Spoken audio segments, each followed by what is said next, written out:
네, 오늘 5월 28일 금요일입니다. 새벽 예배에 나오신 우리 성도님들을 환영합니다. 또 축복합니다. 거듭 말씀드리는 거지만 6월 첫 주부터요, 다음 주입니다. 다음 주 주일부터 교회에서 대면 예배를 드립니다. 1부 예배 8시, 2부 예배 9시 반, 3부 예배 11시 그렇습니다. 방역도 좀 철저하게 하고 그렇게 하니까 안심하시고 교회 오셔도 되겠습니다. 교회에서 함께 모여서 예배드리기를 원합니다. 그렇게 기도하시고 준비해 주시기 바랍니다. 우리 말씀 나누기 전에 공동기도 제목으로 기도하는 시간 갖도록 하겠습니다. 기도하시겠습니다. 홍석화 집사의 암을 치료해 주십시오. 배욱준 집사의 뇌졸중을 치료해 주십시오. 언어가 회복되고 오른쪽 팔다리에 힘이 생겨나도록 해 주십시오. 곽한나 집사의 허리를 치료해 주십시오. 권하대 집사가 다시 걷도록 해 주십시오. 오기선 어린이가 회복이 잘 되게 해 주십시오. 강봉 장로의 임파선암을 치료해 주십시오. 김경수 집사의 당뇨를 치료해 주십시오. 우한 폐렴으로부터 우리를 지켜주십시오. 예수님의 이름으로 기도합니다. 아멘. 아멘.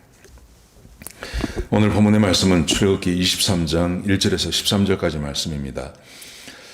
거듭 말씀드리는 거지만 하나님께서 시내산에서 십계명을 주시죠. 십계명을 주신 다음에 그 십계명의 내용은 굉장히 간단한 내용입니다. 근데 하나님께서 그것에 대해서 해석을 해 주십니다. 살인하지 말라는 말은 어떤 말인지, 우상을 섬기지 말라는 어떤 말인지, 또 거짓말하지 말라는 말은 어떤 말인지, 구체적으로 사람들이 오해할 수 있는 부분들을 아주 자세하게 설명을 하고 계신 것입니다. 이게 참 중요합니다. 이걸 잘 아는 것이 중요합니다. 자, 오늘은 구계명에 대해서 말씀하십니다. 이웃에게 거짓 증거하지 말라 하는 말이죠. 그 거짓말하지 말라는 말이 어디까지 적용이 되는지에 대해서 우리에게 말씀해 주고 계십니다. 자, 두 가지를 말씀하시는데요. 직접적인 거짓말, 또 하나는 간접적인 거짓말에 대해서 말씀하십니다. 먼저 직접적인 거짓말은 이렇게 말합니다. 1절에 보시면요. 거짓된 풍설을 퍼뜨리지 마라. 거짓된 풍설, 요즘 말로 하면 거짓 여론을 말합니다. 거짓말을 진짜처럼 퍼뜨리는 거, 그거 하지 마라. 그렇게 말씀하십니다. 여러분, 우리는 마음에 들지 않는 것이 있으면 여론을 조작하기도 하고 또 자기의 목적을 위해서 거짓된 정보를 흘리기도 하고 그렇게 하지 않습니까? 근데 거짓된 풍설을 퍼뜨리지 마라. 다른 사람에 대해서 나쁘게 말하지 마라. 그 다음에 거짓된 여론 퍼뜨리지 마라. 하나님께서 우리에게 그렇게 말씀하십니다. 그러면서 1절 하반절에 보시면 이렇게 말해요. 악인과 연합하여 위증하지 말라. 그래서 다른 사람이 거짓말하는데 거기에 동조하는 것도 하지 마라. 그렇게 말씀하세요. 여러분, 그러기 위해서는요, 진리가 무엇인지를 잘 아는 게 중요합니다. 진리를 분명히 알고 있고 참이 무엇인지를 알아야 됩니다. 우리는 살아가면서 우리 그리스도인들이 특별히 해야 될 것이 어떤 거냐 하면 참과 진리, 참과 거짓, 진리와 비진리를 구분할 줄 아는 능력입니다. 이게 필요합니다. 이게 내가 철석같이 진리라고 믿고 있는 것이 가짜일 수도 있습니다. 내가 거짓말이라고 생각하고 있는 것이 진짜일 수도 있습니다. 그래서 여기 보시면 이제 거짓된 풍설 퍼뜨리지 마라. 악인과 연합하여 위증하지 마라. 그러기 위해서는요, 그 진리가 무엇이고 비진리가 무엇이고 참이 무엇이고 거짓이 무엇인지를 아는 능력이 있어야 됩니다. 그래서 공부도 해야 되고 또 성경도 알아야 됩니다. 참 답답한 건 뭐냐 하면 비진리를 진리로 믿고 있다든지 거짓을 참으로 믿고 있는 것. 그래서 거기에 목숨을 거는 사람들이 있습니다. 그게 얼마나 어리석은 일입니까? 여러분, 그래서 거짓말하지 마라. 거짓말하지 말라는 것 중에 분명히 있는 것, 거기에 악한 사람이 거짓말을 하는데 동조하지 마라. 이렇게 말씀하십니다. 제대로 아는 게 중요합니다. 제대로 아는 것. 그 다음에요, 2절에 보시면 이런 말씀도 하십니다. 다수를 따라 악을 행하지 말라. 다수를 따라서 악을 행하지 마라. 그 다음에 다수를 따라 부당한 증언을 하지 말라. 우리는 민주주의 사회를 살고 있다 보니까 민주주의에서는요, 다수가 결정하면 그게 진리가 됩니다. 여러분, 그런데 절대 그렇지 않습니다. 많은 사람이 주장한다고 해서 비진리가 진리가 되지 않습니다.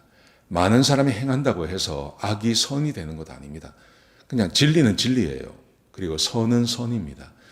근데 우리는 많은 사람들이 하니까 악이 선이 되는 경우가 있습니다. 요즘 그렇게 점점 변해가는 게 있지 않습니까? 예를 들면 그 성적인 문제도 마찬가지죠.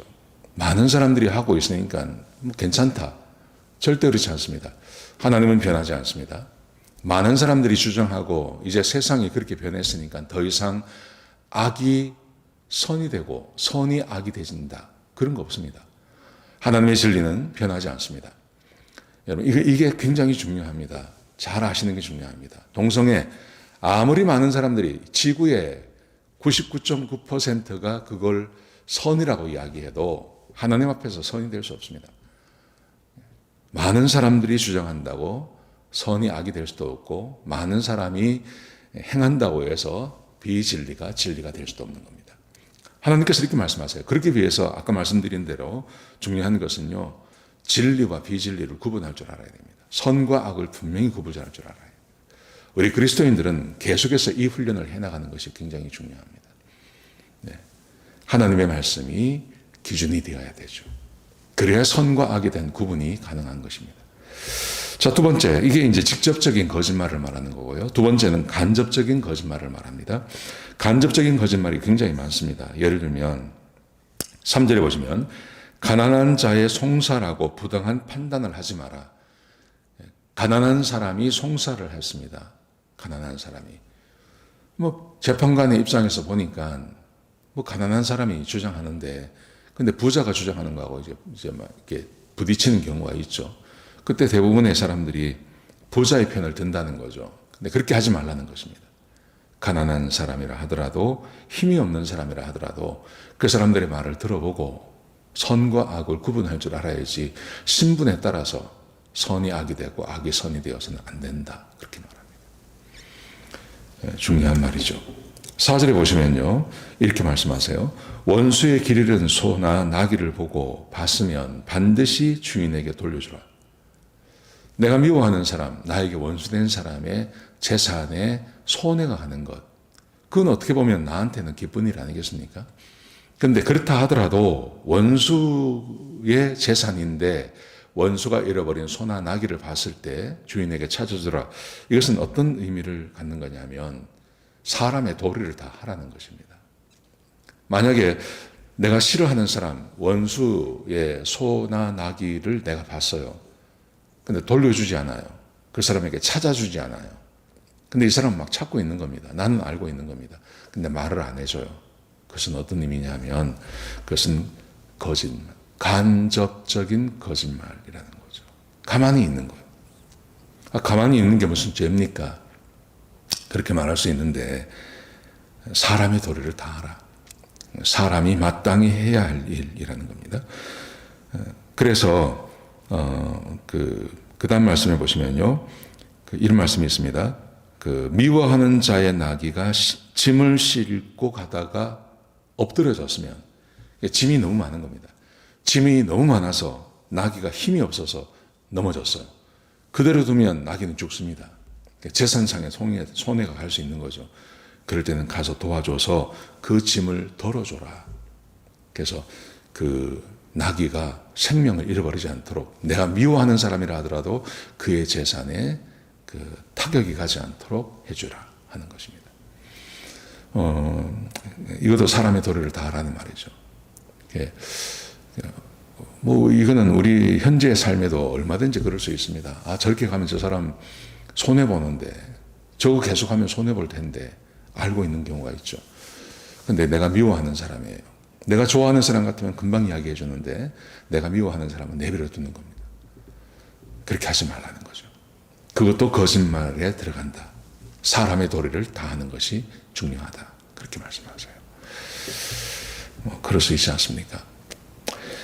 그 다음에 아까 그 6절에 보시면 하반절에 이 말씀, 가난한 자의 송사라고 해서 가난한 자의 송사라고 해서 악인을 의롭다고 하지 마라. 이런 말씀이 있습니다. 거짓말을 멀리해라. 이렇게 말씀하시고요. 무죄한 자를 의롭다고 하지 마라. 무죄한 자를 의로운 자라고 하지 마라. 이런 말씀이 있습니다. 그런데 이제 이렇게 말씀하시는 것에 근본적인 이유가 있습니다. 왜 하지 말아야 되냐 하면 7절에 보시면 이렇게 말씀하십니다. 하나님께서 말씀하시기를 나는 악인을 의롭다 하지 아니한다. 거짓말을 하지 말아야 될 이유. 나는 악인을 의롭다고 하지 않는다. 거짓말하는 사람은 악인입니다. 거짓말하는 사람은 악인이고 직접적인 거짓말이든지 간접적인 거짓말이든지 거짓말을 하는 것은 하나님 앞에 범죄하는 것이고 그것은 하나님 앞에 악인으로 낙인 찍히는 거죠. 하나님 보시기에 악하다고 보시는 거죠. 이게 왜 문제가 되냐 하면 하나님이 악하다고 하시고 하나님께서 축복하지 아니하시면 얼마나 손해가 되는 겁니까? 그게. 그럼 굉장한 손해입니다. 내가 거짓말을 하면 하나님께서 나를 악하다고 보세요. 하나님께서 나를 악하다고 보시면 하나님께서 축복하시는 것이 없어집니다. 내가 받아야 할 축복이 있지 않습니까? 거짓말을 해서 잠깐의 유익이 있을 수 있고 거짓말을 해서 마음이 시원한 것도 있고 그렇습니다. 근데 문제는 어떤 거냐 하면 하나님은 악한 자를 의롭다고 하지 아니하신다. 하나님께서 직접 말씀하세요. 이거는 하나님은 의로운 자, 하나님 보시기에 의로운 자에게 은혜와 축복을 더하시는 것입니다. 그런데 악한 자에게는 하나님께서 은혜를 주지 않습니다. 하나님께서 악한 자를 축복하지 않습니다. 지금 이 말씀을 우리에게 주시면서 하지 마라. 거짓말하지 말고 직접적인 거짓말이든지 아니면 간접적인 거짓말이든지 거짓말하지 마라. 하나님 앞에 의로운 사람으로 보이는 것 굉장히 중요하죠. 이렇게 말씀을 드리면 우리 신약 시대를 살아가고 있는 우리 성도들 중에 이렇게 생각할 수 있습니다. 아니 나는 의롭게 되었는데 이렇게 생각하는 분들이 계십니다. 물론 우리가 의롭게 되었습니다. 우리는 하나님의 선택을 받았고 구원받은 하나님 백성이라면 하나님 보시기에 의롭습니다. 그렇죠? 여러분 그렇다고 해서요. 내 행위가 죄가 있으면 그 의로움이 지켜지나요? 내가 의로운 신분은 가지고 있습니다. 근데 내 행위가 악합니다. 내 행위가 거짓말하고 내 행위가 하나님 보시기에 의롭지 않아요. 마찬가지예요. 내가 아무리 신분상으로 의롭다 하더라도 내 삶에 거짓이 있으면 이 의로움이 이 거짓에게 가려지는 거예요. 이 거짓이 의로움을 가리는 겁니다. 그래서 하나님의 온전한 축복이 우리 가운데 임하지 않는 겁니다. 지금 하나님께서 이 말씀을 하나님의 백성에게 하고 있다는 거 기억하셔야 됩니다. 자, 그렇게 말씀하시면서 그 다음 말씀해 보시면 가난한 자를 도울 것을 말씀하십니다. 이 가난한 자를 돕는다는 말은 이것은 어떻게 보면 성경에 보면 가난한 자를 도우라 이런 말이 없거든요. 그 십계명 가운데는 없습니다. 근데 이게 뭘까 생각해 보니까 아마 10번째 계명 도둑질 하지 말라 내 이웃의 것을 탐내지 마라 하는 말씀과 연관이 있다고 생각합니다. 자 보세요. 9절에 보시면 이방의 나그네를 압제하지 말라. 이 말씀을 자주 하십니다. 고아와 가부와 나그네 하나님께서 불쌍히 여기신다고 그러셨습니다. 하나님의 관심이 특별히 거기에 있습니다. 그래서 예를 들어 고아나 과부를 압제하면 내가 반드시 그들의 기도를 들으시겠다. 그렇게 말씀하지 않으셨습니까? 그 중에 나그네가 포함이 되는 거예요. 근데 이렇게 말씀하십니다. 나그네를 압제하지 마라. 그러면서 너희도 애굽 땅에서 나그네가 되었었다. 그러니까 요즘 말은 나그네, 여행객을 말하는 게 아닙니다. 이건 여행객을 말하는 게 아니라 어떤 거냐 하면 이방인인데 그 나라에서 살 수가 없어서 나라를 잃어버렸다든지 아니면 부족을 잃어버려서 지금 이 땅에 와서 어쩔 수 없이 사는 사람들. 그런 사람들을 말하는 거예요. 이민자들을 말하는 거죠. 우리 같은 사람들을 말하는 거죠. 그래서 하나님께서 보세요. 이렇게 말씀하세요. 두 가지를 말씀하시는데 첫 번째 안식년을 지키라고 말합니다. 6년 동안 10절 11절에 보시면요. 6년 동안 파종하고 수확을 거두라 말씀하시면서 근데 7년째가 되면 파종도 하지 말고 묵혀두라 그냥. 여러분, 이게 어떤 의미를 갖는 거냐 하면 소산을 거둡니다. 근데 씨를 뿌리지 않아도요, 거기서 자동으로 나는 게 있어요. 씨를 뿌리지 않아도 거기에서 막 나는 게 있어요. 땅을 묵혀둔다 그러죠. 땅을 묵혀두면 밀밭이면요, 뭐 예를 들어 자연밀이 떨어져서 거기서 밀이 자라기도 하고 배추밭 같으면 배추가 자라기도 하고 그런 것이 있습니다. 그러면서 뭐라고 말씀하시냐면 그것을 가난한 사람들이 먹게 하라. 그렇게 말씀하세요. 거두지 말고. 포도밭도 마찬가지고 다 마찬가지라는 겁니다. 포도원, 감람원 다 마찬가지라는 겁니다. 거두지 말라고 말씀하세요. 그냥 두라고 말씀하세요. 그래서 가난한 사람들이 그것을 먹게 하고 심지어 들짐승이 그것을 먹게 하라. 가난한 사람들이 먹게 하라. 그러면 하나님께서 그 7년째 거두지 못한 것을 6년 동안 거두게 해주시겠다는 겁니다. 싸그리 다 훑어가는 게 아니라 남겨두면 가난한 사람을 위해서 심지어 들짐승을 위해서 남겨두면 내가 그거 책임져 줄게. 근데 만약에 보십시오. 근데 7년째 거두어버리면 그게 뭐가 될까요? 가난한 사람의 거예요. 그거는 들짐승 거예요. 하나님께서 그들의 것으로 남겨주신 거예요. 근데 내가 그것을 거두어갑니다. 하나님의 것을 도둑질하는 거죠. 십계명에서 도둑질하지 말라라고 말씀하셨는데 그 도둑질하지 않는다는 것이 반드시 어떻게 내 것과 남의 것이 딱 구분된 것만 하는 게 아니라 그런 의미가 아니라 7년째가 되었을 때 하나님께서 가난한 사람들과 나그네와 심지어 들짐승의 것으로 남겨두기를 원하시는데 내가 그것을 거두어가면 하나님의 것을 빼앗는 것이고 이웃의 것을 빼앗는 것이 된다.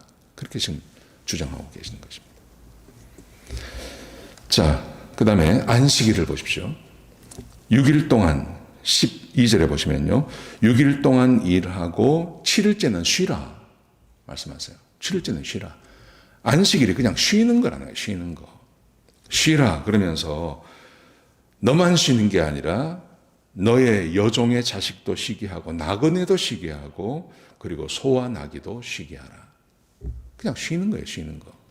안식일은 쉬는 거예요. 사람이 그냥 쉼을 갖는 거예요. 그런데 만약에 안식일을 쉬지 않고 하루를 더 일하면 주인 입장에서는 얼마나 큰 유익이 있습니까? 소와 나귀를 쉬지 않고 돌리게 하고 이 여종과 이 나그네도 종들도 쉬지 못하고 일하게 하면 나에게 유익이 있는 거죠. 주인에게는. 그런데 그렇게 하면 그게 바로 그의 것을 빼앗는 거라는 거죠.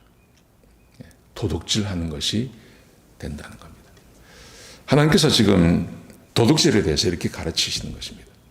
그러니까 굉장히 깊이 있게 어떤 그 표면적인 것만 말하지 않고 깊숙이 들어가서 도둑질하지 말아야 될 것. 그 다음에 남의 것을 남의 이웃에게 거짓말하지 말아야 될 것.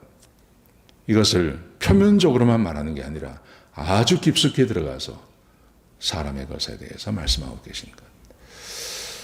그러면서 13절에 보시면요. 내가 내게 이른 모든 일을 지키라. 그렇게 말씀하세요. 지키면 어떤 일이 될까요? 하나님이 복 주시는 거예요. 이게 하나님과의 언약입니다. 하나님의 말을 지키면 하나님께서 축복하시는 것입니다. 지키지 않으면 복이 임하지 않습니다. 여러분 이것을 잘 기억하셔야 됩니다. 거짓말하지 마십시오. 직접적인 거짓말, 간접적인 거짓말. 그 다음에 도둑질하지 마십시오. 직접적인 도둑질 하지 않는다고 해서 내가 꼭 하지 않는 거 아닙니다. 간접적인 도둑질도 있습니다. 그게 바로 안식년과 안식일이라는 것이죠. 네. 오늘 하루 하나님의 말씀을 따라서 복되게 사시는 하루가 되시기를 주의 이름으로 축복합니다. 기도하시겠습니다. 아버지 하나님 감사합니다. 하나님께서 우리에게 가르치신 이 말씀대로 우리가 살아가게 하여 주옵소서. 우리가 깊이 생각하며 살게 하여 주옵소서. 하나님 이웃의 것을 도둑질할 수도 있고 또 거짓말할 수도 있습니다. 특별히 직접적인 것은 아니라 하더라도 간접적으로 그럴 수 있다는 것을 기억하게 하여 주옵소서. 주님 감사합니다. 예수님의 귀하신 이름으로 기도드렸습니다. 아멘.